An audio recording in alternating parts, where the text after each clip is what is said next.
Hello. Today I have some very special guests for you on my podcast. It's the co-founders of Sail Co-op, and I'm going to let them introduce themselves.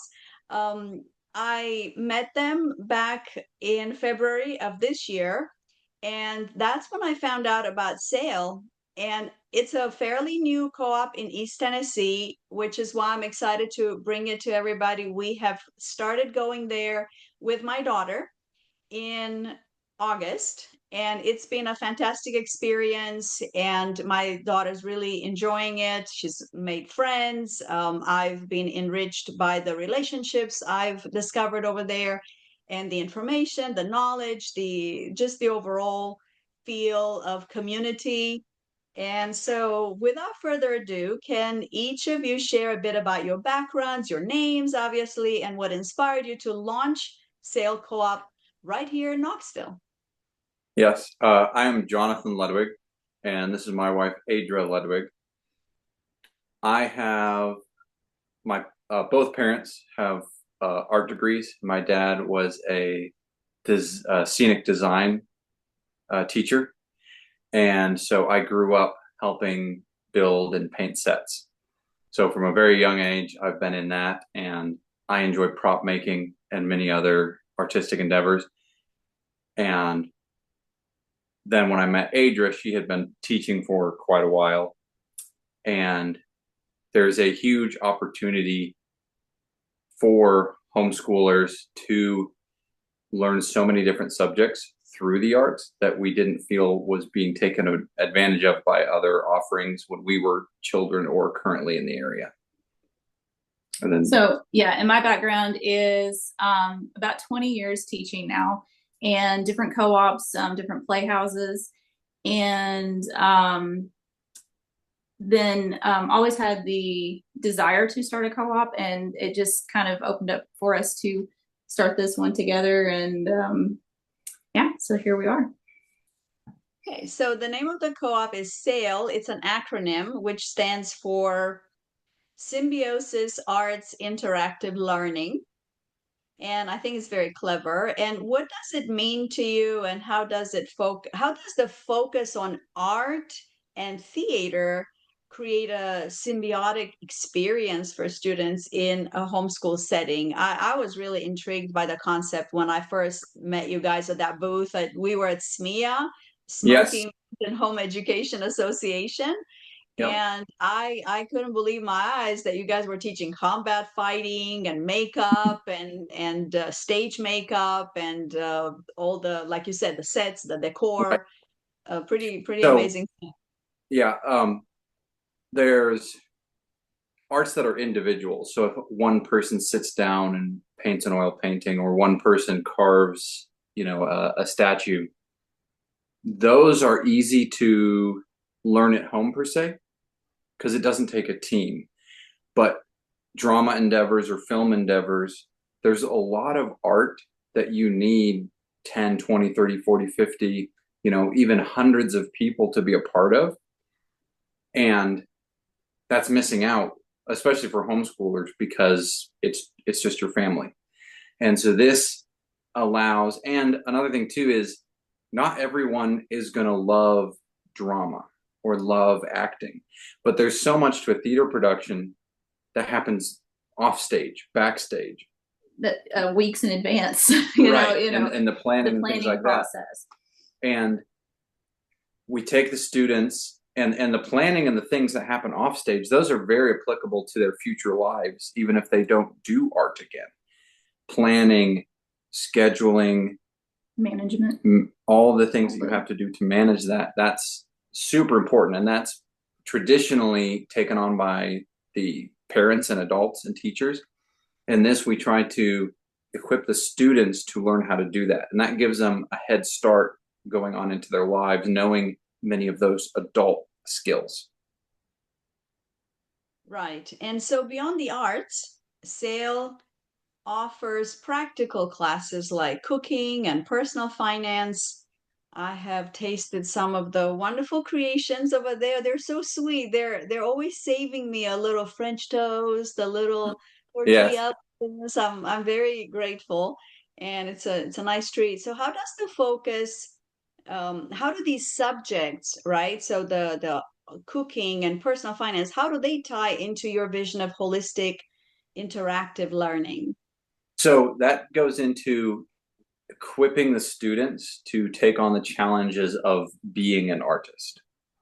So because you don't need art to survive, but I think you need it to thrive and pass on culture, which is just your ideas and beliefs to future generations, you need to find the free time and the extra money to be able to do that. And so if you're managing your money wisely, it allows you to do that. It also we just recently, there's a student in film class, and she was wanting to get into photography. So we had some ideas of how she could make a little extra money, because buying all that equipment can get very, very, very expensive. And additional things like that. If you want to travel to maybe a drama summer camp out of state, well, where's that money going to come from? And when the student is equipped to make that money themselves, they feel and they are empowered to pursue their own dreams, and not just, they're able to pursue opportunities that they wouldn't otherwise if they have those skills. And then the cooking class, people are going to eat 3 times a day basically for the rest of their life. And if you can save money, that's a huge part of it. Another thing too is the nutrition. If you are a dancer or an actor, you don't want to get sick during a performance. Right. There are many nutritional needs, and then each of us are different.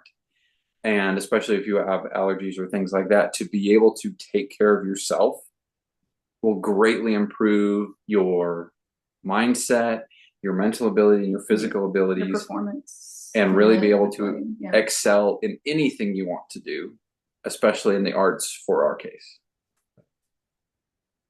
Right. Totally get that. I admire you for teaching very practical things, money, cooking. You're going to save money by cooking at home. You're going to be healthy or healthier. So, as a new co-op, let's talk a little bit about administration. I'm sure you've had joys, you've had challenges. What has been the most surprising joy and challenge you've encountered as you're building this community, as you've built this community so far? Well, I don't think we were surprised by any challenges. We've been in the arts for a long time and different co-ops, and so it's like nothing surprised us per se. But we've never been on that side of it. We've always been teachers. And so now being the administrative side, there's been a few challenges in learning, and, oh no, I need to keep up with this and that. But so not surprised by anything, not administrative, but in the, like, a joy, I guess a surprising joy for me is, I've loved watching kids learn. Like, that's just, over the years, just, taking the student maybe that was shy, and then their confidence builds, and then, they get the lead part, the next time, or, but now we have 2 young kids, and we've been able to bring them along, not as much this semester, but in past semesters. And it's just amazing to see them, they'll tell somebody like, oh, we went to our arts co-op and we learned this, and, and they took daddy's class one time, took mommy's class, and being able to do it as a family. So that's been a surprising joy, I guess, that we've had with that.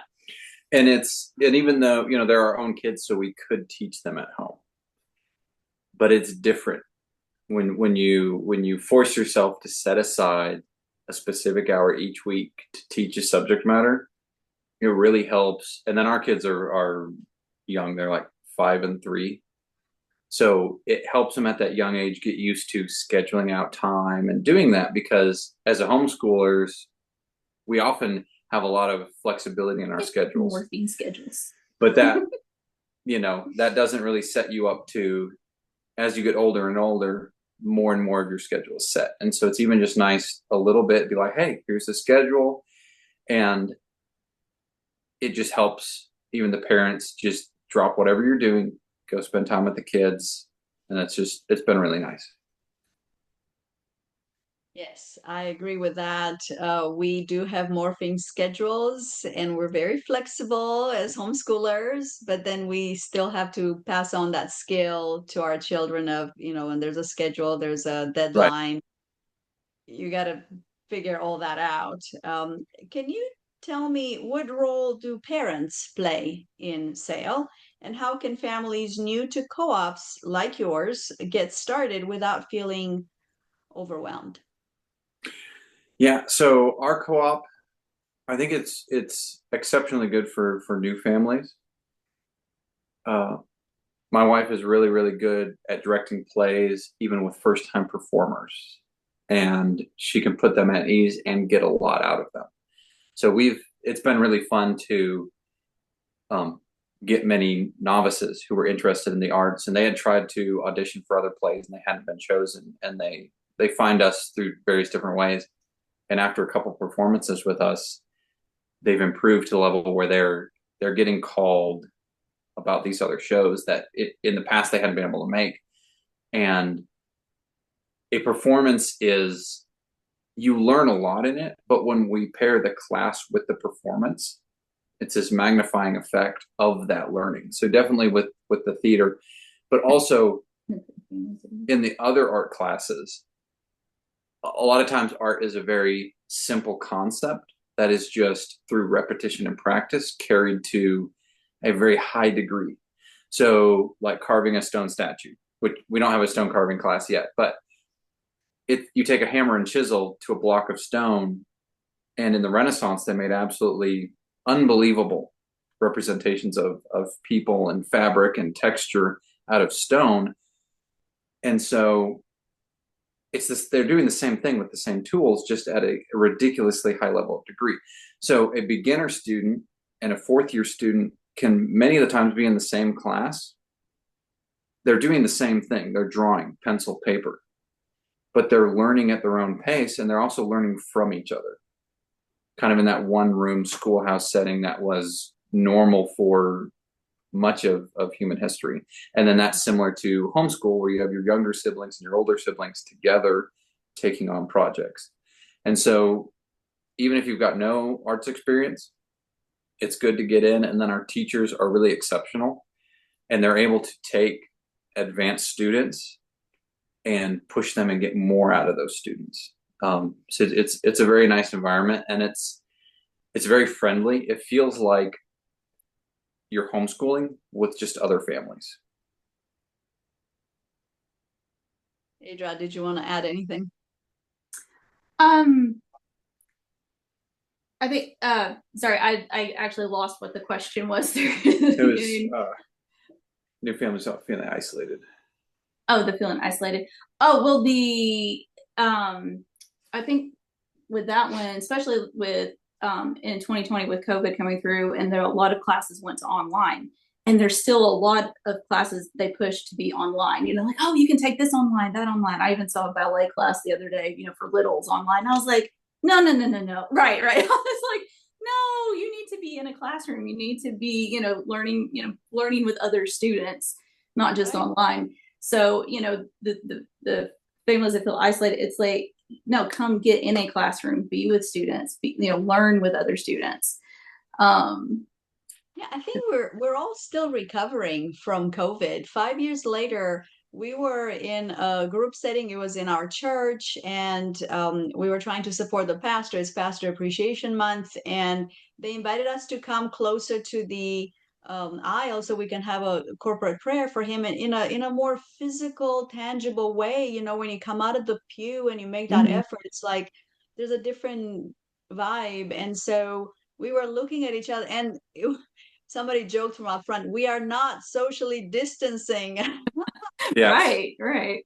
And it's Yep. like, man, it feels like it happened a century ago, and yet it's still so real, and so it's still in you. Like, how close do I get to this person? Will they feel uncomfortable? Right. And I just love the fact that we are able to, I asked Claire, my daughter, the other day, what was your highs and lows of the day, at the end of the day.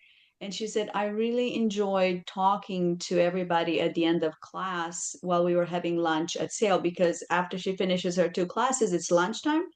Mhm. And we sit there with other students and parents, and we talk, and we can talk for 30 minutes, an hour, because everybody's class starts a little bit later and we're done. And so we just I always wait for the conversation to organically come to an end. And Claire was like, no, that was really nice. And we're sitting there just bantering, and I've noticed everybody wants to talk. I don't have to do anything. I just sit there and listen. Yeah. Yeah. As a homeschool mom, you drive, you teach, you counsel, you guide, make phone calls, you schedule. It's so nice to just sit back and let other people interact with my child.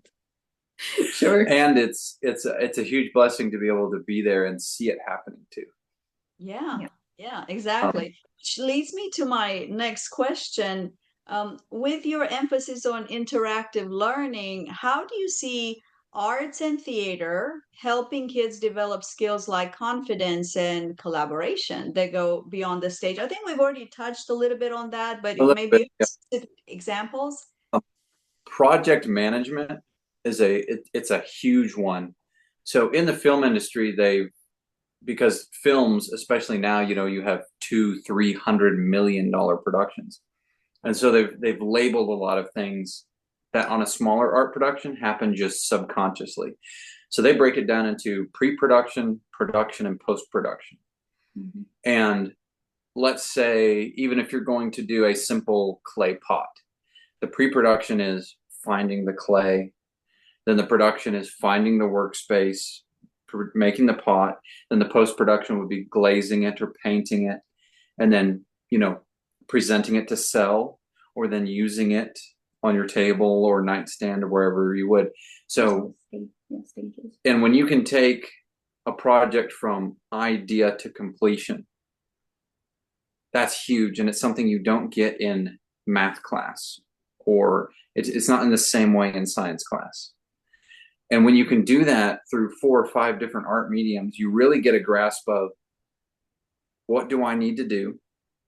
How do I do that? And that's what you do the rest of your life. And problem solved. Right. Because you're going to get a new job. You're going to move to a new state. You're going to move to a new house. There's so many times where you have to learn things you didn't know as an adult. And if you've been able to do that over and over again, it's huge. And then especially with ours, the dance class doesn't do their own project, or the painting class. It comes together. So the drawing class for our spring semester did the program poster for the play. So we're drawing in these other disciplines, make them part of the big project. Yeah, big picture. And they see how their contribution fits into the whole. And as they take more classes, they get to see that project from different angles. And they get to figure what things they like. So that helps them set them up for jobs and different things like that. And they can discover skills they didn't know they had, Mm-hmm. or find different areas. You have to have confidence when you go into a job interview. Speaking skills and all that. Yeah. So sense, right? There's an it factor. Mm-hmm. Yes. Yeah. All right. So as we land the plane, I want to know if you have dreams for expanding. Sales going to continue to grow, perhaps new classes, new partnerships, reaching more families in East Tennessee. Do you have any concrete plans, or maybe not so? Right. There's an end goal. I've kind of categorized like all of art into 7 big categories: drama, film, dance, music, 2D art, 3D art, and then practical arts of wellness, business, and storytelling. And it would be awesome to have all of those working together. Is kind of my end goal, where students are, a writing student writes a play, and then others plan out the play, make the costumes for the play. Others would even then do reporting or documentaries on the process of that. And then, cooking for the play and all these different things coming together in an entire ecosystem where any possible art angle is getting put into this play and then produced for everyone working together. They all share it together, and then just do that over and over again. So yeah. So that's the end goal. That's what we've been working towards. But and then as teachers become available and as the student body wants different things, we'll try to make that happen. But that's the end goal. And we're very open to new opportunities because we didn't start as a drama school or a dance school or a painting school. So always in the back of our head, we're looking for how do we draw this in to the school group project at the end of the semester. Right, the symbiosis. Yes. Right. Very good. So if a parent listening today is on the fence about joining a co-op, what would be your advice? And then I also want to give you an opportunity to tell me your how somebody can contact you guys, website, social media presence. Yeah, if they're on the fence about joining, go ahead and sign up. Just do it. Because we are.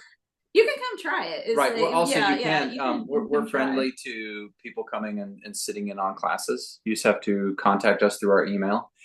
But we are different from other art schools in the opportunity or in the area that people have the opportunity to go to.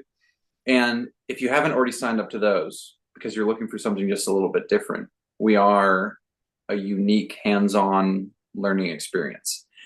And even if you just sign up for the cooking class and or the personal finance class, you'll get to be able to see the atmosphere. You'll overhear and you'll get to see the other classes going on. In the cooking and the finance class, they pay for themselves possibly even that first year your kid takes it, because just 10 times a day we're either dealing with food or we're dealing with money. And that's friction, because nobody wants to go grocery shopping for their life. You may enjoy it, but that's not what you want to do with your whole life.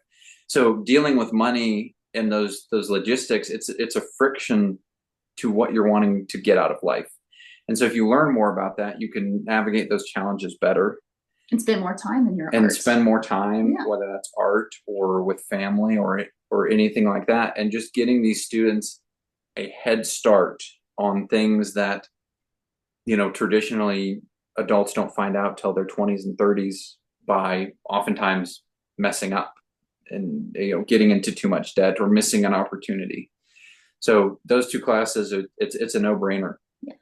And so you can contact us, follow us on Facebook, because I try to update that a lot with what's, pictures from classes, what production's coming up next. And then our email is sellartslearning@gmail.com, and email us to get on our update email list. And I'll send out periodically about productions and plays and classes and things like that. So. And you're also on Facebook, Sale Arts or Sale Learning? It's Symbiosis Arts Interactive Learning, I believe. You put the whole. I'm so used to sharing a link. Yeah. I will share a link, but I believe the entire. I'll just put the link in the show notes, and we'll make sure that. And you want the email address there as well. Very good. Well, I really appreciate your time, Adra and Jonathan. And I'll see you on Tuesday for classes. Yes. And I want to thank you for your time, for your expertise, and really for the effort that you're making in East Tennessee to help our homeschoolers get something unique, like you said, something that's absolutely going to prepare them for life while allowing them to thrive, because like you said, art is not necessary to survive, but we all need culture and art and that little bit of something else to sort of keep us thriving as human beings. Yep. And with that, I'll say goodbye, and I'll see you maybe another time.